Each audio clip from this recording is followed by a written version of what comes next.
What's up guys? I hope you are doing well. I am Veer. Welcome to study lord family. तो कैसे हो दोस्तों? मैं आशा करता हूँ शानदार तरीके से आप लोग अपनी लाइफ को एंजॉय कर रहे हो, अपनी सेहत, फैमिली और पढ़ाई का ध्यान काफी अच्छे से रख रहे हो।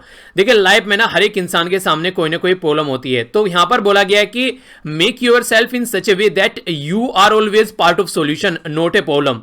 देखिए, अगर मान लीजिए आप लोग कहीं गाड़ी लेकर जा रहे हैं, आप लोग की गाड़ी जो है वो कीचड़ में फंस गई, तो आप लोगों के पास में दो चीजें हैं यहाँ पर सोचने के लिए। एक तो ये है कि आप लोग ये सोचें कि अब गाड़ी को कीचड़ में से कैसे निकालना है, उसके लिए आप लोग अपना तरकीब लगाएं, दिमाग लगाएं। दूसरा है तरीका ये कि आप लोग बैठ के सोचें मैं इस रास्ते से आया ही क्यों था, मेरी किस्मत फूटी थी, मैं यहां पे इस तरीके से क्यों चला, मैंने सोचा है क्यों, मुझे रास्ता बताया किसने। तो वो क्या है, वो एक तरीके से एनर्जी वेस्ट करने वाला, टाइम वेस्ट करने वाला और बिना किसी सॉल्यूशन का आप लोग अपने आप को और डिस्टर्ब कर रहे हैं। पर लेकिन अगर दूसरी साइड में देखेंगे कि अच्छा गाड़ी फंस गई है, आखिर यहां पर कितनी गाड़ी कितनी गहरी फंसी हुई है, किस तरीके से इसको निकाला जा सकता है, क्या किसी की सपोर्ट ली जा सकती है, क्या आसपास में थोड़ा सा नजर दौड़ाए, कोई है आसपास में जो मेरी हेल्प कर सकता है। तो उस तरीके से आप लोग सोचेंगे तो कोई ना कोई सॉल्यूशन आप लोगों को जरूर निकलेगा। तो इसीलिए सॉल्यूशन ओरिएंटेड माइंड रखिए। सॉल्यूशन ओरिएंटेड जब माइंड रखते हैं ना आप लोग के माइंड में टेंशन कम होती है। जब प्रॉब्लम ओरिएंटेड माइंड रखते हैं तो आप लोग के माइंड में टेंशन ज्यादा होती है। तो इस तरीके से प्रॉब्लम वाली साइड में आप लोग ज्यादा सोच नहीं पाते हो जब टेंशन में होते हो। तो कोशिश ये करनी है कि अपने आप को सॉल्यूशन ओरिएंटेड रखो, तभी आप लोग हर एक प्रॉब्लम का सॉल्यूशन निकाल पाओगे और आप लोगों का माइंड भी शांत रहेगा। आज है संडे को फंडे के साथ में स्टडी डे भी थोड़ा आप लोगों को बना लेना चाहिए। आप लोगों को क्या करना होता है, आप लोगों को रिवीजन करना होता है। देखिए, जो भी आप लोगों ने पूरा डिस्कस किया है, कोशिश किया कि जो संडे में एक अच्छा सा उसका रिवीजन हो जाना चाहिए, क्योंकि रिवीजन ही आप लोगों को फाइनल डेस्टिनेशन तक पहुंचाएगा। तो रिवीजन जितना ज्यादा करेंगे उतना ही ज्यादा फायदा रहेगा। और जब मैं आप लोगों को बोलता हूं ना ये चीजें आप लोगों को याद कर लेनी है थोड़ा सा, तो इसका मतलब ये नहीं होता है कि आप लोगों को रट लेनी है, नहीं। उसका मतलब होता है कि उसका आप लोगों को रिवीजन करना है ज्यादा से ज्यादा। तो कई बार उसका रिवीजन कर डालिए ताकि आप लोग चीजें लंबे समय तक याद रख पाए। ओके, तो ये रिवीजन ही बेस्ट तरीका है, क्योंकि एग्जाम में जब बैठेंगे तो प्रेशर रहता है। अच्छे अच्छे इंसान भी कई सारी चीजें भूल जाते हैं प्रेशर के टाइम पर लेकिन अगर माइंड में प्रेशर क्रिएट नहीं होगा तो फिर लंबे समय तक आप लोग चीजों को याद रख पाएंगे। और ये कैसे होगा, ये फिर से आप लोगों को बोलूं तो रिवीजन हेल्प करेगा आप लोगों की। तो रिवीजन को लाइफ का पार्ट बना लीजिए। आज कई सारे आर्टिकल में डिस्कस करने वाला हूं। ये जो आर्टिकल है पास्ट में आप लोगों के जो रुके हुए हैं, एक तो 24 में और 25 में, जो 24 और 25 जून के आर्टिकल है वो मैं यहां पर कवर करूंगा, जो कि आप लोगों के काफी इंपॉर्टेंट आर्टिकल है। टाइम न रहते हुए तो डिस्कस नहीं हो पाए थे, या फिर ज्यादा लेंथी या फिर कुछ मुझे डिटेल में डिस्कस करना था, इसलिए। ठीक है, तो यहां पर इनको हम लोग देख लेते हैं। संडे में आप लोग के जो बच्चे कुछ आर्टिकल हैं वो हम लोग कवर करते हैं। ओके, आइए आज का डिस्कशन स्टार्ट करते हैं बिना किसी देरी के। कुछ इंफॉर्मेशन है आप लोगों के सामने कोविड-19 के बारे में, और आज जो डेटा है वो थोड़ा सा चौंकाने वाला डेटा है आप लोगों के सामने यहां पर, क्योंकि total 10 million case all over world में क्रॉस कर चुका है कोविड-19। 10 मिलियन यानी कि 1 करोड़ केस यहां पर कवर कर चुका है कोविड-19। 10 million case, 1 million is equal to 10 lakh, और 10 मिलियन इजकल टू 1 करोड़ यानी कि 100 लाख केस आप लोगों के सामने है यहां पर, जिसमें से 54 ये लाख केस यहां पर ये ऐसे हैं जो कि यहां पर ये से रिकवर कर चुके हैं। यानी कि लगभग मोटे मोटे तौर पर 50% यानी कि 5 मिलियन के करीब लोग यहां से रिकवर कर चुके हैं। और जो टोटल जो डेथ हुई है यहां पर, ये अब तक ये 5 लाख लोगों की अब तक जान जा चुकी है।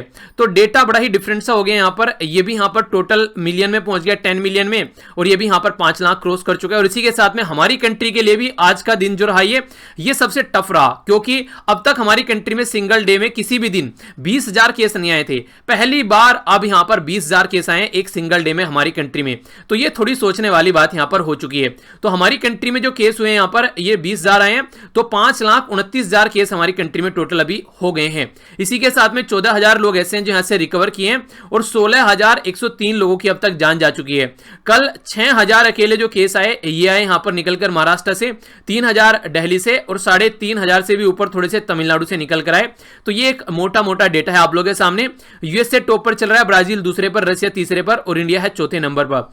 जिस स्पीड से इंडिया चल रहा है जल्दी ही यहां पर तीसरे नंबर पर आ जाएगा, क्योंकि जो केस हैं इंडिया के अंदर जो आ रहे हैं वो रसिया के कंपेयर में काफी ज्यादा हैं। यानी कि रसिया में डेली 4,000 5,000 केस आ रहे हैं, हमारी कंट्री में 20,000 15,000 और 10,000 से ऊपर केस आ रहे हैं। तो इस तरीके से जल्दी ही रसिया को कवर कर जाएंगे अगर इसी पैटर्न में चीजें चलती रही तो यह है एक डेटा जिसके बारे में आइडिया रख सकते हैं।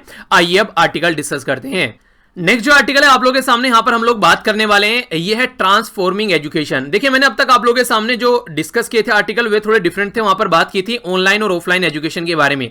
अब यहां पर जो ये आर्टिकल है ये थोड़ा दूसरा एंगल आप लोगों को दिखा रहा है। यहां पर बात की जा रही है अगर कोई पर्टिकुलर पर्सन कुछ पढ़ रहा है तो ऐसा नहीं है कि बस उसी सब्जेक्ट की नॉलेज उसको होनी चाहिए, उसको दूसरी साइड की भी चीजें पता होनी चाहिए। जैसे कि अगर आप लोग हिस्ट्री पढ़ रहे हैं, ठीक है, तो अगर आप लोग हिस्ट्री पढ़ रहे हैं तो हिस्ट्री में आप लोग को पढ़ाया गया कि हाँ प्लासी की जो वॉर थी वो कहां पर हुई, बक्सर की की वॉर थी वो कहां पर हुई, वर्ल्ड वॉर कहां पर हुई, सेकंड वॉर किस किस के बीच में, सेकंड वर्ल्ड वॉर किस किस के बीच में हुई, ठीक है।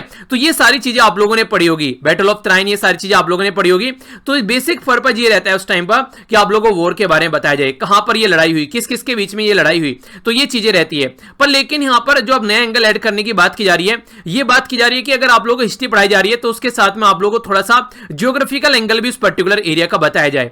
यानी कि आप लोगों को पता होना चाहिए कि उस एरिया की ज्योग्राफी कैसी है, उस एरिया में जो रिवर सिस्टम कैसा है, मिट्टी कैसी है, ये भी आप लोगों को पता होना चाहिए। यानी कि जैसे यूपीएससी चाहती है ना, आप लोगों ने देखा होगा यूपीएससी क्या चाहती है, यूपीएससी चाहती है कि आप लोग सब्जेक्ट जो है उसको इंटरलिंक करना जाने। यानी कि आप लोग जो है टॉपिक्स, अगर एक टॉपिक ऐसा नहीं है कि वो टॉपिक बस एक ही सब्जेक्ट में आएगा, वो टॉपिक आप लोगों को अलग अलग जगह पूछा जा सकता है। जैसे कि मैंने आप लोगों को पहले ही बताया था, अगर कोई पर्टिकुलर आप लोग जैसे आर्टिकल 370 के साथ में छेड़खानी की गई, ठीक है, तो एडमिनिस्ट्रेशन के पॉइंट ऑफ व्यू से आप लोग उसको देख सकते हैं, आप लोग उसको कॉन्स्टिट्यूशन के पॉइंट ऑफ व्यू से देख सकते हैं, सेकंड पेपर में आप लोग आ जाएगा, ठीक है। इसी के साथ में अगर बात करें जिस तरीके से वहां पर जो जनता परेशान हो रही है, तो उसको एथिकल इशू बोल सकते हैं आप लोग एक तरीके से, तो पेपर 4 में भी आ जाएगा। इकोनॉमिक एंगल से क्या इंपैक्ट पड़ रहा है वहां पर लोगों के ऊपर, एक तरीके से जॉब जा रही है, जो इकोनॉमिक एक्टिविटी बिल्कुल बंद हो गई है, तो पेपर 3 में भी आप लोगों को देखने को मिलेगा। सोसाइटल एंगल की अगर आप लोग बात करते हैं वहां पर, तो सोसाइटी जब आ जाएगी तो पेपर 1 में भी आप लोगों को देखने को मिल जाएगा। तो ऐसा बिल्कुल नहीं है कि कोई टॉपिक अगर है तो वो टॉपिक आप लोगों का किसी पर्टिकुलर एक पेपर में ही होगा, वो अलग अलग पेपर में आप लोगों को यहां पर देखने को मिल सकता है। तो इसीलिए यहां पर भी यही बात बोली गई है कि किसी पर्टिकुलर अगर आप लोग टॉपिक को डिस्कस कर रहे हैं तो इसका मतलब ये नहीं कि वही टॉपिक उसी तरीके से डिस्कस करना है। एजुकेशन को ट्रांसफॉर्म करो, अगर आप लोग यहां पर उसको हिस्ट्री पढ़ा रहे हो तो थोड़ा सा उसको क्लाइमेट के बारे में बताओ, उस पर्टिकुलर एरिया की। तो ये बातें यहां पर बोली गई है। पेंडेमिक हमारे सामने एक नई अपॉर्चुनिटी लेकर आया कि हम लोग क्या करें, हम लोग चीजों को थोड़ा सा अच्छे लेवल पर लेकर चलें, यानी कि जो सिचुएशन है उसको इंटरकनेक्ट करने की कोशिश की जाए नेचुरल वर्ल्ड के साथ में। खासकर बेसिकली जो ये राइटर हैं यहाँ पर, ये जो मैक्सिमम जो आर्टिकल लिखती हैं ये क्लाइमेट चेंज के बारे में लिखती हैं। तो इनका बेसिक पर्पज ये है कि चीजों को क्लाइमेट के साथ में कनेक्ट कर देखा जाए। अगर आप लोग history, geography, economy, biology, chemistry ये सारी चीजें बढ़ा रहे हो तो उसको इंटरकनेक्ट करो। सबसे पहली बात तो आपस में एक दूसरे के साथ में, और फिर दूसरा उसको आगे चलकर नेचुरल वर्ल्ड के साथ में भी उसको कनेक्ट करो। तो ये बोलने की कोशिश की जा रही है, यानी कि खुद के साथ में भी सब्जेक्ट को कनेक्ट करो, जैसे कि हिस्ट्री को ज्योग्राफी के साथ में, ज्योग्राफी को इकोनॉमी के साथ में, ठीक है। आप लोगों ने देखा होगा ज्योग्राफी बहुत बड़ा रोल प्ले करती है इकोनॉमी के अंदर। जिस एरिया में नेचुरल रिसोर्सेज काफी अच्छे हैं उस एरिया की इकोनॉमी आप लोगों को अच्छी देखने को मिल सकती है, पर लेकिन उसको निकालने की पावर भी होनी चाहिए। जैसे अफ्रीका कॉन्टिनेंट के बारे में आप लोगों से बात करूं, रिसोर्सेज से भरा हुआ है अफ्रीका कॉन्टिनेंट, पर लेकिन इनसे यहां पर इतनी टेक्नोलॉजी नहीं है कि उस रिसोर्सेज को निकाल सके। तो चाइना जैसी कंट्री, यूएसए या फिर यूरोपियन जो कंट्री है वो आके इनके नेचुरल रिसोर्सेज एक्सट्रैक्ट करती है, अपने वहां ले जाती है, फिर उनका फिनिश प्रोडक्ट बनाती है, इनके यहां लाकर बेच देते हैं। तो एक वो फंडा देखने को मिल जाता है। तो कहने का मतलब यहां पर क्या हो गया, कहने का मतलब यहां पर यह हो गया एक तरीके से कि यहां पर नेचुरल रिसोर्सेज के साथ में आप लोग उस कंट्री के एरिया को बता सकते हो कि ये एरिया कैसा है। अगर आप लोगों को पता है उस कंट्री की ज्योग्राफी कैसी है तो आप लोग उस कंट्री की एग्रीकल्चर बता सकते हो, क्योंकि कैसी मिट्टी है, कैसी फसल होगी वो आप लोग बता दोगे। टेम्परेचर कैसा है उसके बेस पर आप लोग बता दोगे कैसी कैसी फसल वहां पर होती है, किस तरीके के लोग वहां पर देखने को मिल सकते हैं, तो कैसी अर्थव्यवस्था वहां पर हो सकती है, किस तरीके की चीजें की रिक्वायरमेंट हो सकती है। तो ये सारी चीजें आप लोग तभी अंडरस्टैंड कर पाएंगे अगर आप लोग चीजों को ढंग से समझकर चलेंगे और इंटरकनेक्ट कर चलेंगे। जैसे यहां पर बोला गया, अगर वॉर के बारे में बात करें, विक्ट्रीज के बारे में बात करें, तो आप लोगों को यहां पर यह पता होना चाहिए कि उस पर्टिकुलर एरिया की इकोलॉजी के चेंज के बारे में भी आप लोगों को पता होना चाहिए। यह काफी जरूरी है। इसको कैसे बताने की कोशिश की जा रही है, एक टाइम ऐसा हुआ करता था कि हिस्ट्री में हम लोग क्या करते थे, नॉर्मली मूवमेंट के बारे में पढ़ा करते थे, क्या चीजें चल रही हैं, पर लेकिन आज के डेट में जो सबल्टरन, जो बेसिकली सोसाइटी का तबका है, जैसे कि एक तरफ का गरीब तबका है सोसाइटी में, उनके द्वारा भी फ्रीडम स्ट्रगल मूवमेंट में पार्टिसिपेट किया गया। वुमेन है उनके द्वारा भी, बच्चे हैं उनके द्वारा भी, किसान है उनके द्वारा भी, यानी कि जो कास्ट रंग भेद की जो नीति थी वो साइड में रखकर यहां पर सबके द्वारा एकजुट होकर फ्रीडम स्ट्रगल मूवमेंट में पार्टिसिपेट किया गया। तो अब उनके बारे में हम लोग डिस्कस करते हैं। इसी तरीके से इकोलॉजिकल कनेक्शन और चेंजेस के बारे में भी हम लोग को इंटीग्रेट कर पढ़ना चाहिए, ताकि वो वाला एंगल भी हम लोग समझ सकें। जैसे ब्रिटिश के बारे में आप लोग बात करते हैं, हम लोग ये तो पढ़ते हैं उनके द्वारा रेलवे बनाई गई, ठीक है, पर लेकिन रेलवे को चलाने के लिए जो रिसोर्सेज उनके द्वारा यूज किया गया, तो कोयला यूज किया जाएगा, कहीं से इनके द्वारा लकड़ी यूज की गई, फॉरेस्टेशन, यहां पर एक तरीके से जो डिफॉरेस्टेशन किया गया, इनके पेड़ पौधे काटे गए। तो क्या देखने को मिलता है, जब इनके द्वारा पेड़ पौधे वहां से काटे गए तो उस पर्टिकुलर एरिया में लोकल एरिया में क्या इंपैक्ट देखने को मिला, उस एरिया में क्या एक तरीके से इंपैक्ट देखने को मिला, जब वहां से पेड़ वगैरह काटे गए उस एरिया में क्या बेसिकली लोगों के ऊपर क्या इंपैक्ट देखने को मिला, फॉरेस्ट के ऊपर क्या इंपैक्ट देखने को मिला, कितना फॉरेस्ट कवर वहां पर एक तरीके से खत्म हुआ, उस एरिया में जो जीव जंतु रहते हैं इनके फ्लोरा एंड फ्यूना उसके ऊपर क्या इंपैक्ट पड़ा, उनके बारे में कोई डिस्कस ही नहीं करता है, बस हिस्ट्री की बात कर लेते हैं थोड़ी सी कि हाँ रेलवे चल गई, वहां से वहां तक चल गई। अच्छा, सबसे पहले हमारी कंट्री में जो रेलवे थी वो किस किस दो सिटीज के बीच में या फिर दो एरिया के बीच में चलाई गई थी, ये आप लोग बताइए। तो बेसिक पर्पज क्या था यहां पर? बेसिक पर्पज ये है बेसिकली उनके द्वारा जो ट्रेन वगैरह चलाई गई थी उनका पर्पज ये था कि हमारी कंट्री में से रॉ मटेरियल निकाला जाए, वो नो मटेरियल निकाल के अपनी कंट्री में लेकर जाए और फिर वहां से फिनिश प्रोडक्ट लेकर आए। क्या मतलब हो गया? मतलब ये हो गया हमारी कंट्री से मान लीजिए कपास निकाल रहे हैं, तो कपास को लेकर जा रहे हैं अपनी कंट्री में यूके में और फिर वहां से कपड़े बनाकर ला रहे हैं और हमारी कंट्री में बेच रहे हैं, तो इसको बोलते हैं कॉलोनी। यानी कि सामने वाले का रिसोर्स निकाल रहे हैं और फिर अपना प्रोडक्ट ले जाकर बेच रहे हैं, उसको मार्केट बना रहे हैं। तो सारा प्रॉफिट कहां गया? सारा प्रॉफिट चला गया यूके के पास में। क्यों? क्योंकि जो रिसोर्सेज यहां पर निकाला गया कुछ तो ये वैसे ही उठाकर ले गए पावर के बेस पर और कुछ को जो रिसोर्सेज था उसका बहुत कम पैसे के ऊपर यहां पर ये इसको बेसिकली बेच कर गए, वो बेसिकली लेकर गए और फिर उसके बाद में जो प्रोडक्ट बेच रहे हैं वो एक अच्छे खासे प्राइस पर बेच रहे हैं। इसके चलते हमारी जो लोकल इंडस्ट्री है वो भी बर्बाद होना स्टार्ट हो गई। तो ये सारे इंपैक्ट आप लोगों को कहां से देखने को मिल जाएंगे? ये सारे इंपैक्ट आप लोगों को तब देखने को मिलेंगे जब चीजों को आप लोग इंटरकनेक्ट कर चलोगे। तो वही बात यहां पर बोली गई है कि आप लोग उसको देखो कि लोकल एरिया में क्या इफेक्ट पड़ रहा है उस चीज का, पर लेकिन वो ज्यादातर पढ़ाई नहीं जाती है, वो चीजें ज्यादातर इग्नोर की जाती हैं, तो उसको समझने की जरूरत है। अगर आप लोग हिस्ट्री को यहां पर पढ़ा रहे हैं तो यहां पर हिस्ट्री को अगर आप लोग डिस्क्राइब कर रहे हैं लैंड की फॉर्म में, फॉरेस्ट की फॉर्म में,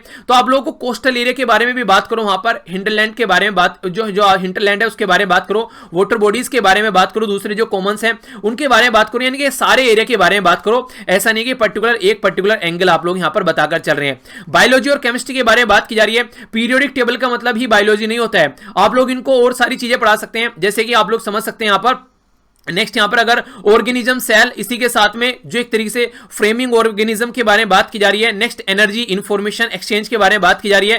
केमिस्ट्री के बारे में बात करें तो कई सारी चीजें आप लोग पढ़ा सकते हो, ना कि periodic table only. Nitrogen, carbon, phosphorus cycle के बारे में इनको बता सकते हो।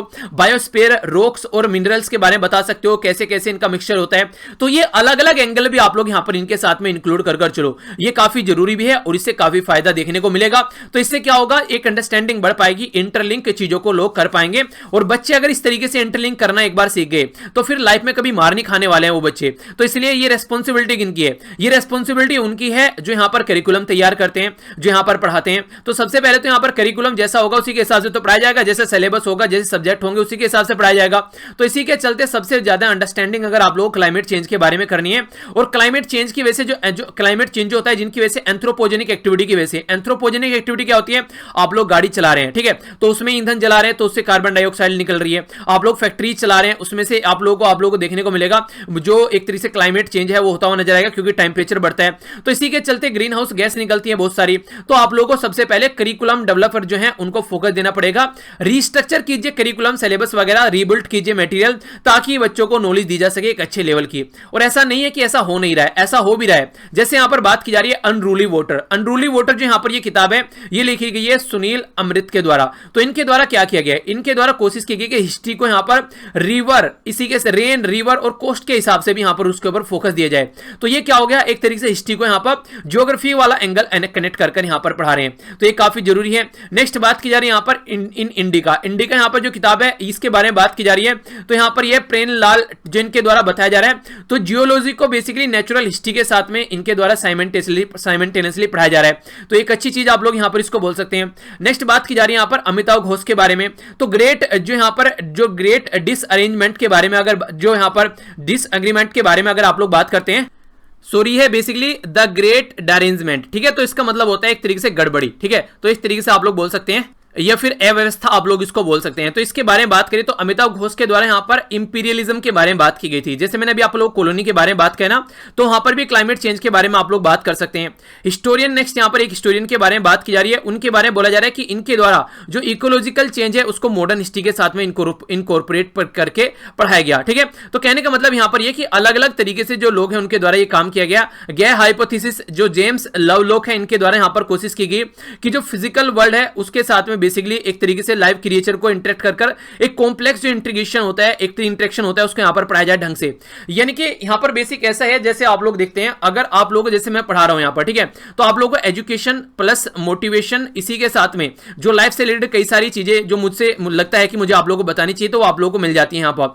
तो ये बस एजुकेशन नहीं है, यहां पर एक तरीके से लाइफ को जीने का तरीका भी आप लोग कोशिश करता हूं कि मैं आप लोगों को बताऊं जो मुझे पता है अपनी नॉलेज के बेस पर, ठीक है। उससे आप लोगों को कई सारे बच्चों को फायदे होते हैं। तो कई कई सारे बच्चों को नहीं भी फायदे होते, जिनको हो सकता है वो चीजें पता हो, पर लेकिन बेसिक पर्पज मेरा ये रहता है कि हर एक लेवल से आप लोगों को मैं गाइड करके चलूं, ताकि लाइफ में टेंशन भी है। जैसे डिप्रेशन वाले लेक्चर मैंने आप लोगों से एक आर्टिकल डिस्कस किया था, तो वहां पर मैंने सारी चीजें बताई कि सोसाइटी में कैसे रहना है, किस तरीके से आप लोग दूसरों के लिए एक अच्छा पर्सन बन सकते हैं, दूसरे आप लोगों के लिए अच्छा पर्सन बन सकते हैं। तो वहां से चीजें आप लोगों को कई सारी इंटरेस्टिंग चीजें देखने को मिल जाती हैं। तो इसी तरीके से ये चीजें आप लोग अपनी लाइफ में भी इनकॉर्पोरेट कर सकते हैं, यानी कि एक तरीके से अपनी लाइफ में भी इंप्लीमेंट कर सकते हैं, ताकि सिचुएशन जो है वो एक अच्छे लेवल पर रहे यहां पर। ठीक है, तो ये था पूरा आर्टिकल। कैसा लगा आप लोगों को और आप लोगों का क्या मानना है, ऐसा होना चाहिए यस या फिर नो?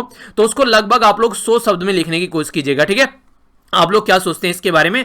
तो एक अच्छा सा आप लोग कुछ राइटिंग्स लिखने की कोशिश कीजिएगा, ताकि एक अच्छा सा आप लोग इसके ऊपर कुछ लिख सकें, अगर लिखने के लिए आता है तो। नेक्स्ट जो आर्टिकल है ये इंडिया और चाइना को कंपेयर कर रहा है। हमारी कंट्री में अगर आप लोग देखेंगे तो हमारी कंट्री का जो ये वाला पोर्शन है, यहाँ पर ये वाला पोर्शन इसको बोलते हैं लाइन ऑफ एक्चुअल कंट्रोल, जो कि एक्सचेंज चिन्ह वाला पोर्शन है। यहाँ पर ये डिवाइड करता है इंडिया का जो पोर्शन चाइना के कंट्रोल में है। एलओसी आप लोग इसको बोलते हैं, यहाँ पर ये एलओसी है जो कि लाइन ऑफ कंट्रोल बोलते हैं, जो कि इंडिया और पाकिस्तान के बीच में लाइन है। ठीक है, तो एलएसी और एलओसी तो दोनों में कंफ्यूज आप लोगों को नहीं होना चाहिए। आज का जो लेक्चर है हमारा ये एलएसी के बारे में बात करता है, और एलएसी के बारे में भी डायरेक्ट नहीं, यहाँ पर ये बेसिकली बात कर रहा है हमारी कंट्री की एयरफोर्स के पावर के बारे में। देखिए पास्ट में हमारी कंट्री की जो एयरफोर्स पावर है ना, वो ज्यादातर यूटिलाइज नहीं की गई है, और अगर ऐसे ही हम लोग चलते रहे तो ये सही नहीं होगा। अगर आप लोग चाहते हैं एलएसी यानी कि लाइन ऑफ एक्चुअल कंट्रोल पर जो टेंशन है उसको कम करना, तो एयरफोर्स की कैपेबिलिटी को एनहेंस करना पड़ेगा, और एयरफोर्स की कैपेबिलिटी को आप लोगों को यूज करना पड़ेगा। आखिर ऐसा क्यों बोला गया है? तो उसके लिए यहां पर जो राइटर है वो कई सारी बातें करते हैं। सबसे पहले जो इनके द्वारा बोला गया है, ये सिक्योरिटी वाला जो आप लोग का सिलेबस है उसमें आप लोग को देखने को मिल सकता है। सबसे पहले बोला गया है कि हम लोग को आज की डेट में तो विजन वो एक तरीके से एक्सेप्ट जो यहां पर एक्सेप्टेंस है यहां पर उसको फोकस देकर चलना पड़ेगा एयरफोर्स से रिलेटेड। बेसिकली क्या है, देखिए अगर आप लोग थोड़ा सा हिस्ट्री में जाएंगे तो आप लोग चीजों को समझ पाएंगे। सॉरी ये लाइन रिपीट हो गई यहां पर, तो यहां पर दोनों एक ही लिखी हुई है। 1962 की वॉर के बारे में बात करें, उसका रिजल्ट आप सभी लोग जानते हैं। उसमें क्या हुआ, हमारी हार हुई। रीजन क्या था, उसमें एयरफोर्स को प्रॉपर वे में यूज ही नहीं किया गया, वहां पर कंप्लीटली हम लोग आर्मी के ऊपर डिपेंडेंट रहे। अगर बात करें इसके बाद में 1986 में 1987 में इंडिया और चाइना की फिर आमने सामने झड़प हुई, तो वहां पर इंडियन एयरफोर्स को यूज किया गया, और वहां पर काफी अच्छे से हम लोग चाइना को सप्रेस कर पाए। ठीक है, हालांकि वॉर जैसी कंडीशन तो ज्यादा नहीं हुई, पर लेकिन चाइना जो हरकतें कर रहा था उसको हम लोग अच्छे से रोक पाए। अभी आप लोगों को पता है 15 जून को क्या हुआ, यहाँ पर 15 जून को हमारी कंट्री के 20 जवान जो है वो शहीद हो गए। तो एक काफी तकड़ा वायलेंस दोनों के बीच में देखने को मिला। ये यहाँ था पेट्रोलिंग 14 पॉइंट था जो गालवान वैली के अंदर, वहां पर ये कंडीशन देखने को मिली। गालवान वैली याद रखिएगा आप लोग, यहाँ पर ये जो बार बार न्यूज में रहती है, तो इंडिया और चाइना के बीच में डिस्प्यूटेड एरिया है। लाइन ऑफ एक्चुअल कंट्रोल जो है ऑलरेडी वहां पर काफी, अगर आप लोग देखेंगे दोनों के बीच में टेंशन रहती है। तो अगर बात करें टेक्टिकल एडवांटेज के हिसाब से, तो इंडिया की आर्मी जो है वहां पर एक तरीके से ज्यादा अच्छे लेवल पर अपना रोल प्ले कर सकती है।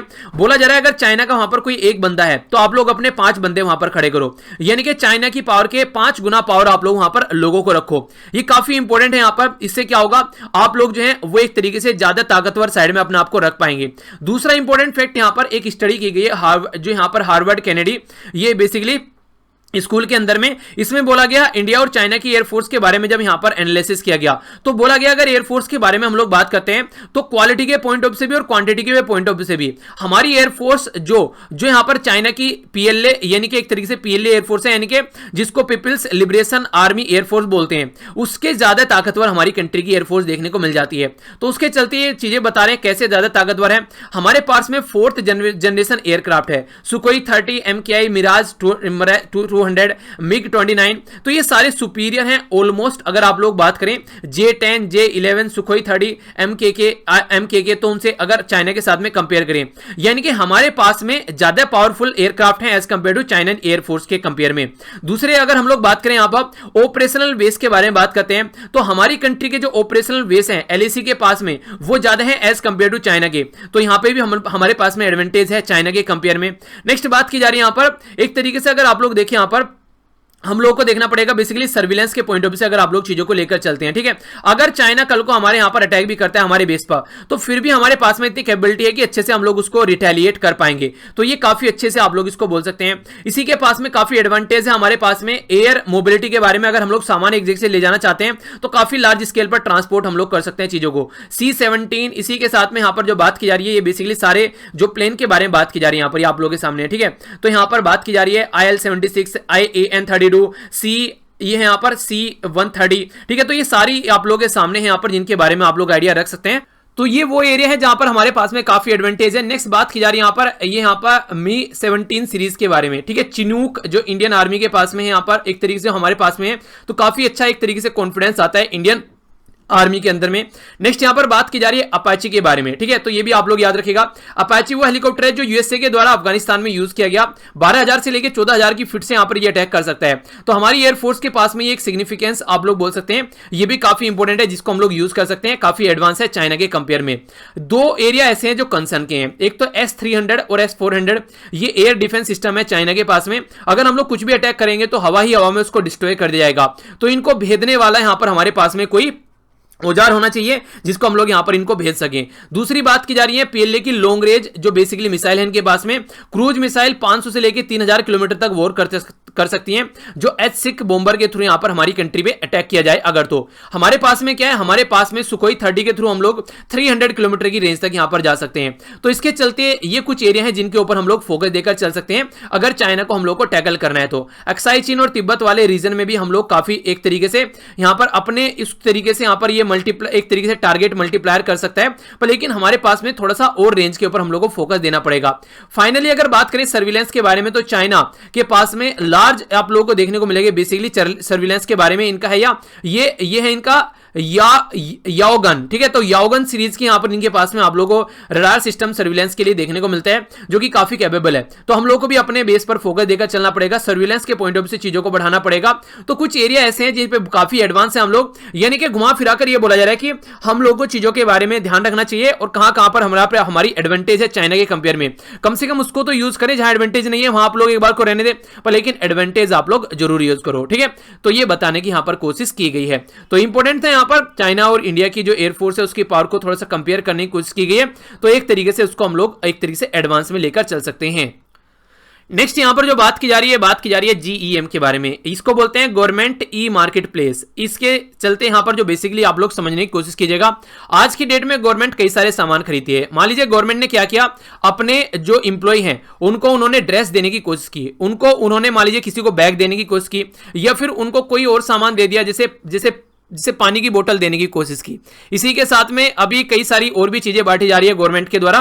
तो गवर्नमेंट क्या करती है, गवर्नमेंट यहां पर टेंडर निकालती है, और टेंडर निकालती है, जो भी वहां पर टेंडर को भरता है, फिर क्या होता है, फिर गवर्नमेंट उसको ऑर्डर देती है। टेंडर का मतलब क्या होता है, टेंडर का मतलब होता है, मान लीजिए मैं बोलूं कि आप लोगों को टेस्ट सीरीज, मतलब मैं एक टेस्ट सीरीज निकालने जा रहा हूं, कौन इस SLV फैमिली के लिए टेस्ट सीरीज तैयार करके देगा, तो मैं आप लोगों के लिए मान लीजिए टेंडर निकाल दिया। तो वहां पर एक कंपनी आई मेरे पास में, उसने बोला कि हम लोग टेस्ट सीरीज देंगे, तो उन्होंने अपना प्राइस टेंडर में रखा 5,000 रुपए, ठीक है।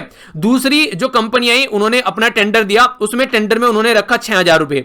तीसरी जो कंपनी आई टेंडर लाई, उन्होंने टेंडर में रखा 7,000 रुपए। तो यहां पर यूपीएससी की टेस्ट सीरीज लॉन्च करनी थी, तो इन्होंने टेंडर में अपना पैसा भर दिया। पैसा अपनी जगह, मान लीजिए 5,000 इन्होंने बोला, 6,000 इन्होंने बोला, 7,000 इन्होंने बोला। अब यहां पर यह भी होगा कि एक तरीके से क्वालिटी कौन प्रोवाइड करा रहा है। मान लीजिए यहां पर जो 5,000 वाला है वो अच्छी क्वालिटी प्रोवाइड नहीं करा पा रहा है, 7,000 वाला भी कोई ज्यादा अच्छी प्रोवाइड नहीं करा पा रहा है, 6,000 वाला क्वालिटी भी अच्छी दे रहा है और प्राइस भी ज्यादा नहीं है। तो 6,000 वाला जो टेंडर है यहां पर, तो यहां पर एक तरीके से उसको अप्रूव कर दिया कि भैया क्वालिटी भी है और इसी के साथ में चीजें भी सही हैं। तो बेसिकली होता क्या है, बेसिकली यही होता है कि किस क्वालिटी का मटेरियल किस लेवल पर प्रोवाइड करा रहे हैं, तो गवर्नमेंट उसके लिए टेंडर निकालती है और फिर सामान खरीदती है। तो गवर्नमेंट के द्वारा अभी क्या किया गया, गवर्नमेंट चाह रही है फोकस करना लोकल एरिया पर, इफिशिएंसी इंप्रूव करना चाहती है, आत्मनिर्भर बनना चाहती है। तो उसके लिए गवर्नमेंट क्या कर रही है उसको थोड़ा समझ लेते हैं। सेंट्रल गवर्नमेंट के द्वारा डिसीजन लिया गया कि जो भी वेंडर है यहां पर गवर्नमेंट के लिए ई मार्केट प्लेस जो कि बनाया गया था यहां पर, ये जिसको GEM बोलते हैं, यानी कि गवर्नमेंट ई मार्केट प्लेस, ये प्लेटफॉर्म है यहां पर प्रोक्योर करने के लिए गवर्नमेंट के लिए सामान। तो यहां पर जो इनके द्वारा बोला गया कि अब जो सामान आप लोग हमको लाकर दोगे, वो सामान का जो ओरिजिन है वो भी आप लोगों को बताना है, यानी कि कहां से वो सामान खरीदा गया है, कहां पे वो सामान बनाया गया है, वो ओरिजिन पॉइंट भी आप लोगों को बताना पड़ेगा पहली। दूसरी बात, उसमें अगर इंडिया के द्वारा सप्लाई किया गया मटेरियल ज्यादा है तो उसके ऊपर फोकस दिया जाएगा। तो डायरेक्ट इसका मतलब क्या है, डायरेक्ट इसका मतलब यह है कि हमारी कंट्री के लोकल जो मार्केट है उसके ऊपर ज्यादा फोकस देने की कोशिश कर रहे हैं, लोकल कंटेंट ज्यादा होना चाहिए उसके ऊपर, ये फोकस किया जा रहा है। या फिर परसेंटेज ऑफ लोकल जो यहां पर प्रोक्योरमेंट है वो ज्यादा होनी चाहिए जब भी कोई बिड, यानी कि जब भी कोई टेंडर वगैरह ऐसा निकाला जाए। तो ये बेसिक पर्पज है, क्योंकि गवर्नमेंट के द्वारा आत्मनिर्भर सेल्फ रिलायंस के बारे में भी बात की गई। कोविड-19 के चलते काफी सारी प्रॉब्लम हम लोग को देखने को मिली। दूसरी बात यह थी जो बॉर्डर पर टेंशन है उसके चलते हम लोग चाह रहे हैं कि अपनी कंट्री के ऊपर डिपेंडेंट रहे। चाइना के साथ में सेवरल क्वेश्चन सामने निकल कर आ रहे हैं कि चाइना के ऊपर डिपेंडेंसी हमको खतरनाक साबित हो सकती है, तो वहां से भी हम लोग उसको निपटने की कोशिश कर रहे हैं। तो दोनों ही एंगल आप लोग यहां पर याद रख सकते हैं। इसी के साथ में जो अगर बात करें, गवर्नमेंट को अटेम्प्ट करना पड़ेगा कि मैन्युफैक्चरिंग जो इकोनॉमिक एक्टिविटी है उसको बढ़ाना पड़ेगा। देखिए हम लोग आज के में बहुत सारी चीजें ऐसी हैं जिसमें चाइना के ऊपर डिपेंडेंट है। हमारी कंट्री में make in India project start किया गया था, पर लेकिन हम लोग फेल हो गए अपनी जो investment basically cutting edge technology और एक्सपोर्ट ओरिएंटेड इंडस्ट्री को बढ़ाने में। अगर हमारा make in India project success हो पाता तो आज के में बहुत सारे प्रोडक्ट ऐसे हैं जो दूसरी मार्केट में भी हम लोग बेच रहे होते, पर लेकिन अप टू द मार्क चीजें हम लोग नहीं कर पा रहे हैं। तो यहां पर यह दिखता है कि मेक इन इंडिया प्रोजेक्ट जो है वो जिस पर्टिकुलर एस्पिरेशन के साथ में लॉन्च किया गया था वो फेल हो चुका है यहां पर, ठीक है। तो ये सोचने वाली बात है। दूसरा, सेल्फ रिलायंस जो है यहां पर ग्रेटर लोकलाइजेशन के बारे में हम लोग बात करते हैं, तो हम लोग को ग्लोबल कंपटीशन भी देखना पड़ेगा। मान लीजिए हमारी कंट्री का जो लोकल प्रोडक्ट है उसकी क्वालिटी ऐसी है कि वो चल ही नहीं रहा है और पैसे लग जा रहे हैं जो भी यहां पर बंदे उसको खरीद रहे हैं। अगर बात करें फॉरेन का प्रोडक्ट है, मान लीजिए जापान का कोई प्रोडक्ट खरीदा, तो जापान का प्रोडक्ट दबा के चल रहे हैं, तो लोग क्यों पैसा अपना लो क्वालिटी में लगाएंगे। तो लो कॉस्ट लो क्वालिटी के चक्कर में ऐसा नहीं होना चाहिए कि ग्लोबल में कंपटीशन में कहीं हमारा माल ही ना आए। तो काम ऐसा करना चाहिए, वो कैसे होगा, वो होगा रिसर्च एंड डेवलपमेंट के ऊपर। आज तक हम लोग मैक्सिमम क्या करते हैं, अपनी कंट्री में सबसे कम R&D के ऊपर खर्च किया जाता है, यानी कि रिसर्च एंड डेवलपमेंट के ऊपर खर्च किया जाता है। मान लीजिए कोई प्रोडक्ट बनाना है, ठीक है, तो प्रोडक्ट बनाते टाइम आप लोगों को पता होना चाहिए कि ये जो प्रोडक्ट है यहां पर, इस प्रोडक्ट की क्वालिटी कैसी है, क्या मार्केट में जो प्रोडक्ट है उनसे बेहतर है इसकी क्वालिटी, क्या ये मार्केट में प्रोडक्ट है उनको कॉम्पीट कर सकती है, पहली बात। दूसरा, यहां पर प्राइस कैसा है इस प्रोडक्ट का, यानी कि आप लोग उस प्रोडक्ट का जो भी प्राइस रखे हैं, क्या मार्केट में अवेलेबल जो प्रोडक्ट है उनके प्राइस के इक्विवेलेंट है या फिर उससे कम है या फिर ज्यादा है, तो वो भी चीजें आप लोगों को देखने को मिलेगी। तो वो सारी चीजें आप लोग यहां पर अंडरस्टैंड करनी पड़ेगी। अगर बात करें आज के डेट में अपनी कंट्री का अगर एक उदाहरण लूं तो इंडियन ड्रग मेकर के बारे में बात की जा रही है। तो हम लोग क्या करते हैं, इंडियन ड्रग मेकर आज की डेट में जो रॉ मटेरियल अपनी दवाइयों में यूज करते हैं ना, वो हम लोग जो दवाइयां बनाते हैं जेनरिक दवाई की, हमारी कंट्री को हब बोला जाता है। तो अफोर्डेबल जेनरिक ट्रीटमेंट जो देखने को मिलते हैं, तो 70% के करीब उनकी रिक्वायरमेंट जो है वो हम लोग इंटरमीडिएटरी की वो यहां से चाइना से लेकर आते हैं। तो इससे आप लोग समझिए कि अगर चाइना एक बार को बंद कर दे सारी एक्टिविटी, तो हमारी कंट्री के ऊपर क्या इंपैक्ट उसका पड़ने वाला है। तो इसीलिए हम लोगों को पहले अपने आप एक तरीके से अपने आप सेल्फ एफिशिएंट होना चाहिए, तभी यहां पर दूसरे की गिरेबान पर हाथ डालना चाहिए। अगर ऐसा नहीं करेंगे तो खुद ही मुंह की खाकर बैठ जाएंगे, इससे कोई रिजल्ट निकल कर नहीं आएगा। तो पहले अपनी कंट्री में क्या क्या करना है तो वो आप लोग समझिए। एक बार को एजुकेशन बढ़ानी है, स्किल बिल्डिंग करनी है, इंफ्रास्ट्रक्चर डेवलपमेंट करनी है, रिसोर्सेज को इफेक्टिवली यूटिलाइज करना है, कैपिटल इंटेंसिव प्रोसेस यहां पर होना चाहिए, यानी कि अच्छा सा इन्वेस्टमेंट यहां पर होना चाहिए। वो सारी चीजें, मैन्युफैक्चरिंग एक्टिविटी बढ़ानी पड़ेगी, एफिशिएंसी इंप्रूव करनी पड़ेगी, रीड जो कॉस्ट है वो रिड्यूस करनी पड़ेगी, और ब्यूरोक्रेटिक जो प्रोसीजर है, कई बार क्या रहता है, रेड टेपिज्म रहता है। एक काम स्टार्ट करना है, बस सारी फाइल घूमती रहती है गवर्नमेंट डिपार्टमेंट में, आज ये अप्रूवल कल वो अप्रूवल, तो काम ही नहीं हो पाता है। तो ईज ऑफ डूइंग बिजनेस आप लोगों को बढ़ाना पड़ेगा। तो ये सारी वो चीजें हैं जिनके ऊपर आप लोग फोकस देकर चल सकते हैं। तो फालतू के उल्टे सीधे शब्द बोलकर यहां पर चाइना के साथ में ये सारी चीजें बोलना ये अभी सही टाइम नहीं है। फोकस डिप्लोमेटिक रिलेशन पर देना चाहिए चाइना के साथ में, और मिलिट्री नेगोशिएशन पर, ताकि जो LAC के पास में जो भी उल्टी सीधी चल रही हैं उनको निपटाया जा सके। तो बेसिक पर्पस इसका क्या है, बेसिक पर्पस सीधा सीधा इसका यह है कि अपनी कंट्री पर फोकस करो। दूसरों के ऊपर फोकस करोगे तो अपने आप को बर्बाद करके बैठोगे। पहले अपने आप इतने हो जाओ कि वो नहीं कहते कि पहले अपने पैरों पर खड़े हो जाओ, तभी तो आप लोग सामने वाले को बोलोगे कि भैया हम तुम्हारे साथ में ट्रेड नहीं करते, हम तो अपने ही यहां पर ट्रेड करेंगे। खुद आप आज की डेट में दूसरों के पैरों पर खड़े हैं, बैसाखी पर खड़े हैं, और खुद बोल रहे हैं सामने वाले को आजा मैं तुझे देख लूंगा। तो ये सही तरीका नहीं होता है, ये अपने ही पैरों में खुद कुल्हाड़ी मारने वाली बात हो जाती है। तो अपनी ही वही बात होगी कि जिस पेड़ पर आप लोग बैठे हैं वही डैनी आप लोग काट रहे हैं, ठीक है। तो ये चीजें थोड़ी आप लोगों को समझनी पड़ेगी। तो पहले अपने आप सेल्फ सफिशिएंट हो, आत्मनिर्भर हो, उसके बाद में दूसरे की आत्मा को दोष दो, ठीक है। तो तभी चीजें होंगी ना अच्छे से। नेक्स्ट ये एक आर्टिकल के बारे में मैंने आप लोगों से थोड़ा सा जिक्र किया था, मैंने बोला भी था आप लोगों को ये सारे पॉइंट जो है मैं ऑलरेडी जो हमारे न्यूज एनालिस्ट वाली वीडियो आती है उसमें कवर कर चुका हूं। तो देखिए जो ऐसे फैक्ट होते हैं ना, फैक्चुअल इन्फॉर्मेशन जो मुझे लगता है आर्टिकल में कोई ज्यादा इंपॉर्टेंट नहीं है, तो अगर थोड़े कुछ पॉइंट इंपॉर्टेंट होते हैं तो ये ऑलरेडी आप लोग कवर हो जाते हैं। जैसे यहाँ पर बात की जा रही थी गैलमार्क फार्मास्यूटिकल कंपनी के बारे में, उसके द्वारा बोला गया कि 18 से 75 साल की जो एज के जो लोग हैं उनको जो अगर मॉडरेट सिम्टम्स हैं यहाँ पर कोविड-19 के, तो 80% के करीब उनका यहाँ पर इलाज किया जा सकता है। इनकी जो दवाई का नाम है ये फेबिफ्लू। तो फेबिफ्लू आप लोग याद रखेगा। इसमें बोला जा रहा है फेबिफ्लू जो है यहाँ पर ये 34 टैबलेट प्रोवाइड करा रही है 3,500 की। तो ये जो कोर्स है यहाँ पर बेसिकली स्टार्टिंग के दीज 18 दवाई आप लोगों को लेनी पड़ेगी, यानी कि नोनो का यहाँ पर सेट आप लोगों के सामने निकल कर आएगा। सेकंड टाइम जब यहाँ पर बात करते हैं तो उसमें 4 दवाई लेनी पड़ेगी, 2-2 का सेट आप लोगों के सामने आएगा। तो ट्रीटमेंट जो है वो लगभग 14 डेज में कंप्लीट हो जाएगा। ये ट्रायल किया गया लगभग 150 पेशेंट्स के ऊपर, 11 साइट अलग अलग राज्य में इंडिया में देखने को मिला, तब जाकर यहाँ पर इस दवाई को अभी यहाँ पर गवर्नमेंट के द्वारा भी सपोर्ट किया जा रहा है, ठीक है। तो ये था एक तो न्यूज में जिसके बारे में आप लोग याद रख सकते हैं। एक और था छोटा सा यहाँ पर जिसके बारे में आइडिया रखिएगा वो भी सेल रेडी था। यहां पर बात की जा रही है हिट्रो, ठीक है, तो ये है हिट्रो के यहां पर जो कंपनी है उसको अप्रूवल दिया गया बेसिकली दवाई बनाने के लिए, ठीक है, फेविफोर, ठीक है। तो यहां पर इसके बारे में आप लोग याद रखिएगा, ये दवाई कई बार पूछ ली जाती है, तो फेविफोर के बारे में यहां पर बात की जा रही है। ये दवाई जो है यहां पर हमारी कंट्री में जो बेसिकली जो मैन्युफैक्चरिंग और जो एक तरीके से अप्रूवल इसको मिल चुका है drugs controller general of India के द्वारा, तो ये भी इसी पर्टिकुलर बीमारी को टैकल करने के लिए दवाइयां हैं। तो ये कई सारी दवाई हैं। अच्छा, रामदेव जी के द्वारा जो दवाई अभी बनाई गई जिसके काफी कंट्रोवर्सी चल रही है, उसका नाम आप लोग याद है, उसका नाम आप लोग बताइए, ठीक है। तो ये भी कई बार क्वेश्चन आप लोगों से पूछ ले जाते हैं कंपनी और दवाइयों के नाम, क्योंकि कोविड 19 के चलते काफी ज्यादा चीजें यहां पर अभी रिसेंटली आप लोगों को न्यूज में देखने को मिल रही है, ठीक है। तो ये था टोटल आज का डिस्कशन, नन्ना सा मुन्ना सा प्यारा सा डिस्कशन संडे का हमारा। आई होप कि आप लोगों ने एंजॉय किया होगा। सबसे पहले तो अगर आप लोगों को लेक्चर पसंद नहीं आता है तो डिसलाइक करके कमेंट बॉक्स में जरूर बताना, ये फीडबैक है आप लोगों का ताकि उसको इंप्रूव किया जा सके। बाकी इसी के साथ में पीडीएफ यहां से जाकर आप लोग डाउनलोड कर सकते हैं। लाइक और शेयर तभी करना है अगर पसंद आता है तो। यहां पर अगर आप लोगों को नोटिफिकेशन भी नहीं मिलता है तो भी आप लोग टेलीग्राम को ज्वाइन कर सकते हैं। 1,10,000 से ज्यादा मेंबर यहां पर जुड़े हुए हैं। तो मिलता हूं नेक्स्ट लेक्चर में। बड़ों को नमस्ते, छोटों को प्यार, छोटी सी लाइफ एंजॉय करो यार। तब तक के लिए जय हिंद।